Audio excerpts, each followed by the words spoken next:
Okay, we've been going at this remodel for over a year now, and I've been saying for the last 2 months that we would be ready for renters in 2 weeks. So guess what? We're gonna be ready in 2 weeks. I'm in my work clothes and we're busting our tails because we have our first guest coming pronto. If you've watched any of these videos, you may have noticed I'm slowly losing my patience that we aren't done yet. And while we have a lot to be thankful for, here are some of the issues that we've had that have slowed us down. Perhaps we can save you some time, money, stress when you're ready to jump into your own Mexican home remodel.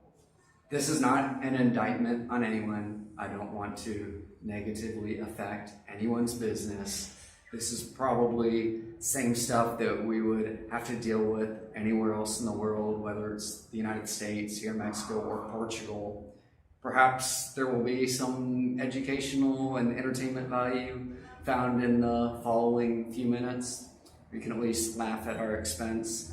And next week, I'll do a video on all of the positive aspects of a home project here in Mexico, because there is a lot to appreciate. But this list is easier to compile, so here we go. Having a timeline or order of projects is quite difficult. Nothing is ever done on time. For example, we timed the railings to be completed just after all of the major inside work, but the windows people told us it would be 2 to 3 weeks to complete their project. We based it on that, and here we are 10 weeks later, and we still haven't finished all of the windows. Almost there, like everything else. So all of this crap, scaffolding, ladders, tile, windows, are being loaded in and out, and it's just beating the heck out of our new railings. You don't want new doors installed while guys are still throwing cement around. But the carpenter needs a month to make the doors, and you can't move anything of value into the unit until you actually have windows and doors.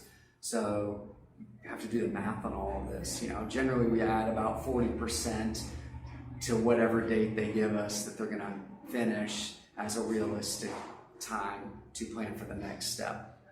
So you're either gonna have your railings and your doors and your windows get beat up, or your project's gonna take 27 years to finish as you wait for each step to be completed before moving on to the next step. Or you do the smart thing and you just pay someone else to deal with all of it.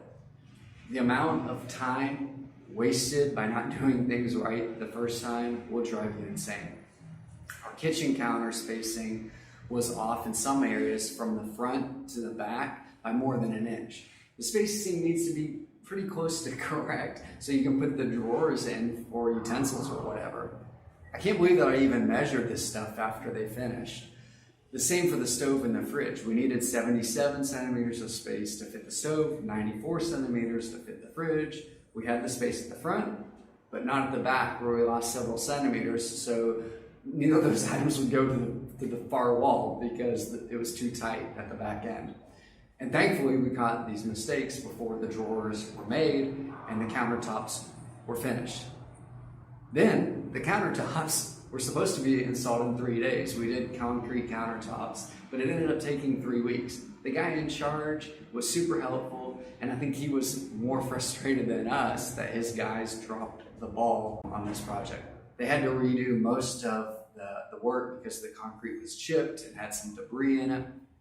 And then he finally got it done. The day after that, the doors started being installed, and the carpenter used our new bathroom counter as a workspace and scratched the counter up pretty good. So that was pretty painful to see. It's a constant struggle. We finally installed all of our AC units. I thought we had a game plan to install electrical up on the rooftop and get the AC wiring up there. A year ago, I knew exactly where we wanted these AC units, so we had plenty of time to figure this out. I have no idea who made this decision, but we went with 2-inch pipes through the walls to run the electrical up to the roof where those air conditioning boxes are placed outside of the house. But you need 4-inch pipes. So we had to come up with another plan to get the wiring up to the rooftop. one that isn't as good as what we had originally planned out to do, and it would have been done right the first time. I know this. If I were to build another house, I would be sure to run 4-inch pipes through the wall for the AC. And because of that 4-inch pipe, we have to screw with the system to get our front door open. The door needs every inch of hallway space to open, and it's this domino effect. When one thing gets screwed up, it knocks over the next thing that you thought was measured out perfectly, but now is a problem. Same for the ceilings. We had the lights that we wanted to use, but our electrician had us install these boxes that are almost worthless for installing those nice lights that run flush to the ceiling. When pouring the cement, you run these hoses here in the walls and into these crap light boxes here, and afterwards the wiring is pushed through. But if something is blocking this hose or it gets crushed in the cement, you can't get the wires through, and that screws up your plans. And since we went with those cheap hoses, there's some areas where we have to run this on the outside of the walls to get the wiring to run correctly. A little bit frustrating. I put myself in charge of putting these crap ceiling light boxes because I didn't trust anyone else to do it right.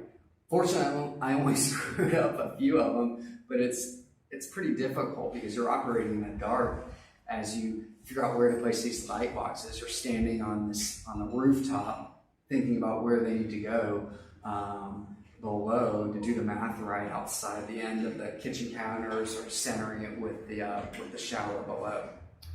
Guys bail on the job for whatever reason.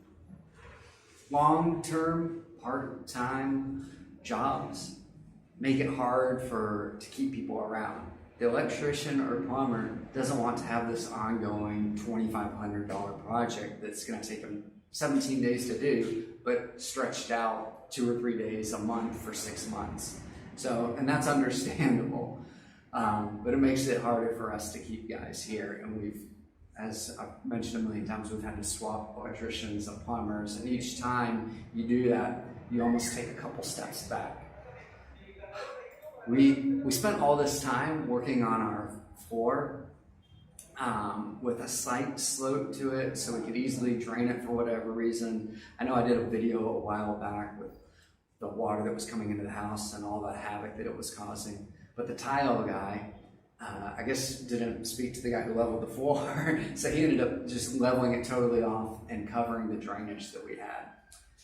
If you're going at it alone, one of the most difficult aspects is that almost no one works with a detailed contract.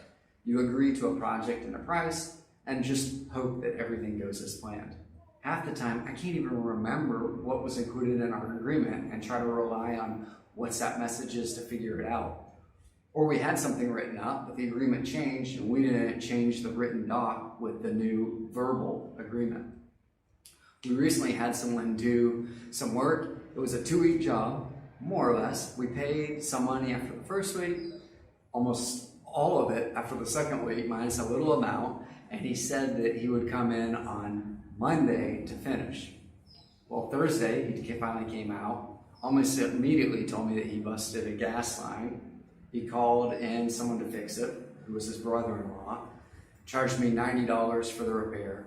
He said he'd come in the following day to finish the job that he was going to do 4 days previously. Didn't show up again. A few days later, I messaged him to see what the deal was, and he said, work is done. Stuff that he had planned to come in and finish was extra work not included in the agreement, and I owe him $125. I like this guy too. I like him a lot. I just wish that he would have finished this job. We had plans to use him for some other stuff.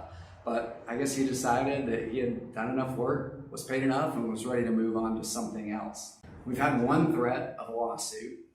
The guy quit after a week, 3 days before the job we hired him for would be totally finished. According to him, he demanded 60% of the final payment before he finished the job. We told him we'd give him 100% of the payment when he finished in 3 days. Or give him a daily rate for the 5 days that he had worked. The following 2 days were an inundation of threatening messages before he agreed to the daily rate. We knew he wasn't 3 days from finishing. He had screwed around for 5 days and then tried to extort us.